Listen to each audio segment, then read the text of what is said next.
नमस्कार मित्रांनो, वारगुड मैदानातील गट क्रमांक 27 सुटला आणि 27 गट क्रमांक मध्ये अखंड महाराष्ट्राचा लाडका तो आदशम हिंदकेसरी बकासूर पळाला आणि त्यासोबत चटणी भाकरीचा पैलवान पळाला, घरणिकीचा राजा.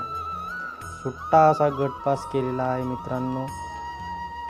प्रेक्षकांची खूप इच्छा होती की हा जोड पळावा आणि ती इच्छा पूर्ण झाली.